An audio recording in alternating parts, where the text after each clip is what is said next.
Jelajahi cara baru mendapatkan informasi. Download Metro TV Extend sekarang. Fenomena bayi tertukar di Bogor, Jawa Barat sudah memasuki babak akhir setelah menjalani serangkaian tes DNA. Polisi memastikan kedua bayi ini memang tertukar. Lantas bagaimana tahap mengembalikan sang anak ke keluarga biologisnya? Dan bagaimana pula dengan pencatatan administrasi kependudukan sang anak? Kami akan diskusikan langsung dengan Deputi Perlindungan Khusus Anak Kementerian PPPA, Pak Nahar. Selamat sore, Pak Nahar. Selamat sore. Baik, Reno. Pak Nahar, seperti yang saya kutip tadi dari ungkapan Anda tadi malam ya, bahwa di tahap pertama ini akan dilakukan proses asesmen. Ini detailnya apa saja yang akan disoroti selama 1 minggu proses asesmen ini, Pak Nahar? Iya, biasanya tahapan ini diperlukan kalau seandainya kita perlu memastikan bahwa pengasuhan itu layak dilakukan atau tidak. Oleh karena itu maka asesmen itu sebetulnya melengkapi dari proses kunjungan rumah, home visit gitu ya. Jadi home visit ini akan dilakukan oleh pekerja sosial, didampingi oleh psikolog, oleh pendamping lain yang disiapkan oleh pemerintah Kabupaten Bogor selama 1 minggu. Ini penting untuk memastikan bahwa di tahap awal menjadi bahan penting bagi kedua orang tuanya yang akan mengasuh anak biologisnya masing-masing.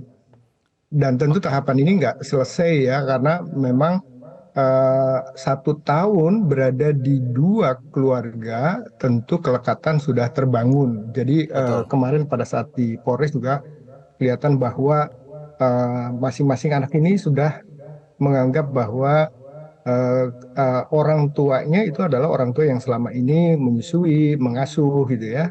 Ya. Dan ini juga harus menjadi pertimbangan. Dengan demikian maka hasil kunjungan rumah, hasil asesmen yang dilakukan, tentu ini akan menjadi bahan pertemuan keluarga 1 kali seminggu yang disepakati bersama, dan kita kemudian memutuskan untuk menentukan titik di mana mereka bisa bertemu dengan luasa gitu ya. Oke. Kita tawarkan 1 kali dalam seminggu, tapi kalau seandainya dibutuhkan lebih dari 1 kali itu juga bisa dilakukan. Baik. Nah, Pak Nahar, membiasakan sang anak ya dengan suasana lingkungan baru, termasuk figur orang tua yang baru, sekalipun orang tua ini adalah orang tua biologisnya, ini diduga kuat akan menjadi tantangan tersendiri. Ini bagaimana nanti konkretnya seperti apa membiasakan ini, Pak Nahar? Ya, membiasakan ini maka 4 minggu 2 hari ini adalah proses singkat yang akan kita lakukan gitu ya. Meskipun 4 minggu 2 hari ini nggak ngejamin bahwa ini bisa semuanya siap gitu. Oleh karena itu maka dengan kesepakatan kedua keluarga, kita coba dulu 4 minggu. Kalau 4 minggu semua tahapan selesai dan siap, maka 29 September diperkirakan proses penyerahan bisa dilakukan. Jadi ini membiasakan ini tahapannya tadi, kita cek dulu kondisi masing-masing keluarga, lalu kemudian masing-masing keluarga diupayakan untuk saling bertemu, saling mengenali gitu ya, lalu kemudian nanti setelah terbangun 2 kelekatan antara 2 anak ini ke kedua orang tua, maka kemudian nanti minggu ketiga dan keempat itu adalah proses di mana misalnya anak A dicoba diasuh 1 kali 24 jam ke orang tua B, anak B diasuh oleh orang tua A gitu ya, anak B diasuh oleh orang tua A. Lalu kemudian kita coba yang kedua adalah 2 kali 24 jam, lalu kemudian yang ketiga adalah 3 kali 24 jam. Oke, ini berarti artinya selama ini dalam proses masa transisi, sang anak ini masih setidaknya akan tinggal dengan keluarganya mereka yang sudah sejak tahun 2022 lalu, Pak? Iya, masih dengan pertimbangan tadi. Kita 1 tahun itu banyak hal yang harus dipertimbangkan. Satu, dua-duanya sudah memberikan ASI gitu ya. Mm-mm. Lalu kemudian juga pengasuhan yang baik dilakukan oleh keduanya. Ini nggak mudah. Oleh karena itu maka ketika diumumkan bahwa A adalah anak B, anak B adalah anak A, itu situasinya sangat eh, sangat emosional gitu ya. Jadi artinya bahwa 1 tahun dengan kondisi yang sudah sangat lekat gitu ya antar Ya. anak dan orang tuanya. Dan situasi seperti itu kami dengan tim di Polres itu bahkan hampir 2 jam stand untuk mengkondisikan agar ibu menghadapi situasi seperti ini bisa kembali lagi dalam kondisi tenang dan bisa memutuskan kira-kira langkahnya seperti apa. Nah, Pak Nahar, karena ada situasi uh, seperti itu. oke, baik. Dengan tadi Anda mengatakan mempertemukan dua keluarga ini, dua orang tua ini juga dengan anaknya ini, apakah dengan cara yang intens dengan pertemuan ini juga Kementerian PPPA akan turut memfasilitasi, turut memantau, juga melibatkan dengan pihak-pihak terkait untuk juga melakukan penilaian, oh ini sudah saatnya, oh ini sudah cukup waktunya untuk kemudian mereka bisa tinggal bersama, atau bagaimana Pak Nahar? Iya, ada pihak-pihak yang nanti akan menjadi aktor utama. Dalam hal ini tentu ada Peksos dari Dinas Sosial Kabupaten Bogor, ada psikolog dari Dinas Pemberdayaan Perempuan dan Perlindungan Anak, ada juga pemantau dari KPAID. Jadi tiga aktor ini nanti akan melakukan tugas-tugas itu. Lalu kemudian kami juga Kementerian PPPA, KPAI, dan lembaga-lembaga di tingkat pusat tentu memantau proses ini dan kami berharap sesuai dengan jadwal ini bisa dilaksanakan. Kalau misalnya dalam prosesnya ada catatan-catatan yang perlu disempurnakan, maka kami akan rekomendasikan.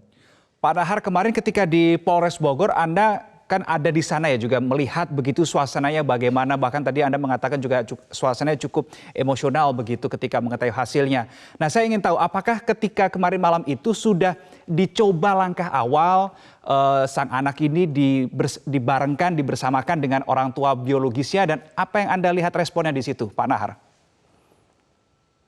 Jadi itu prosesnya baru selesai 6 jam. Jadi di jam ketiga itu belum kondusif gitu ya. Di jam jam ketiga lebih kita coba memberikan ruang pihak kepolisian untuk menyampaikan hasilnya. Lalu kemudian setelah itu situasinya eh, harus disesuaikan dengan kondisi masing-masing, kondisi psikis masing-masing. Dan yang tadi hampir 2 jam itu pendamping baik psikolog maupun dokter mendampingi masing-masing pihak. Dan hampir 2 jam itu kemudian kita tidak berhenti berupaya. Dan di jam kelima, menjelang jam kelima itu ada situasi yang tidak terduga. Kedua ibu itu mau bertemu dan dua anak itu juga ada di tengah-tengah mereka.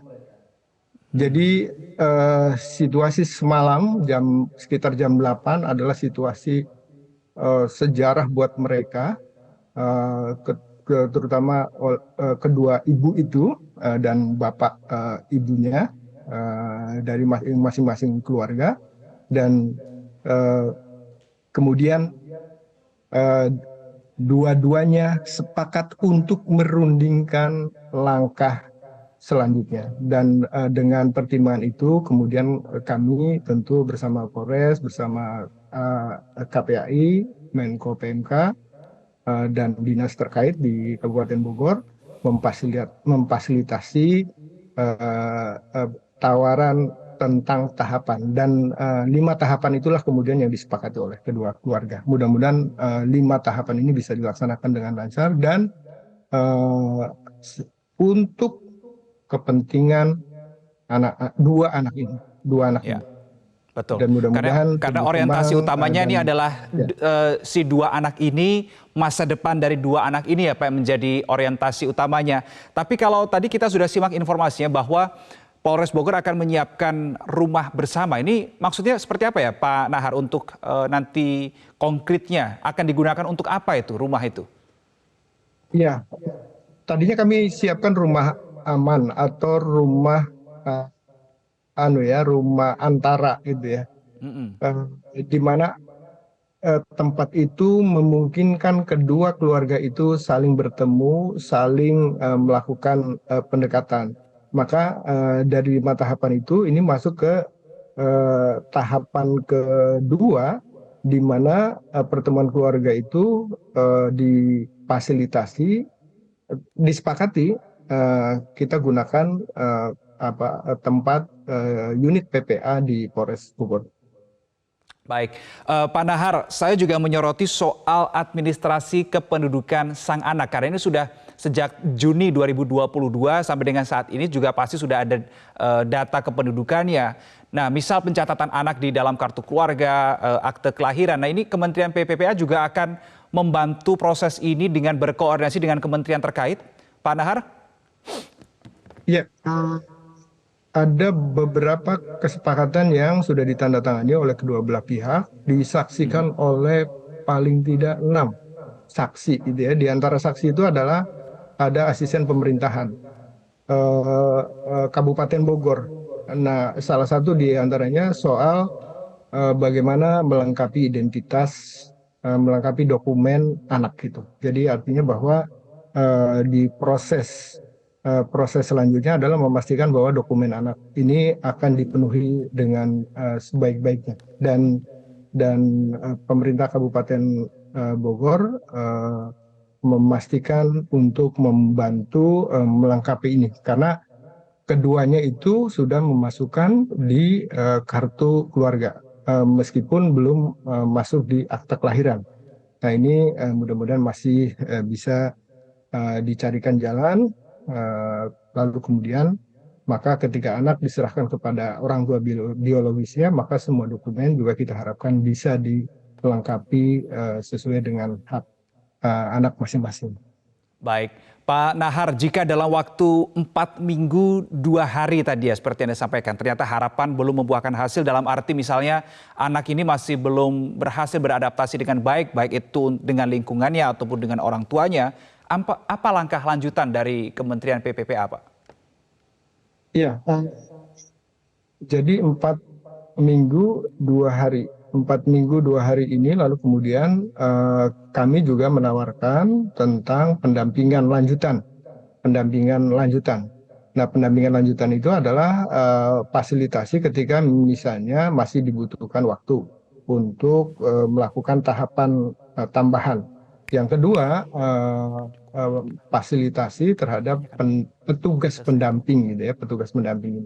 Meskipun tadi semua stakeholder yang ada di Kabupaten Bogor sudah siap, tentu kita berharap ini bisa dilengkapi juga oleh dipantau oleh pemerintah pusat.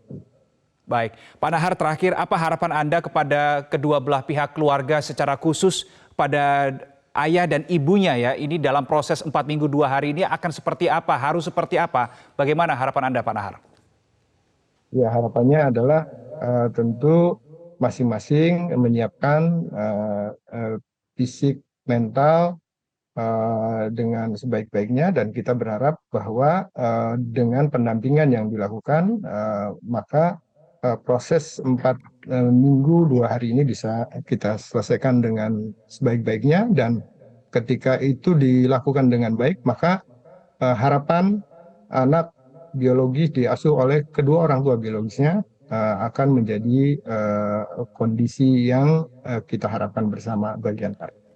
Baik, ada koordinasi, ada kooperatif begitu. Terima kasih Deputi Perlindungan Khusus Anak Kementerian PPPA Pak Nahar sudah bergabung bersama kami berbagi informasi di program Metro hari ini.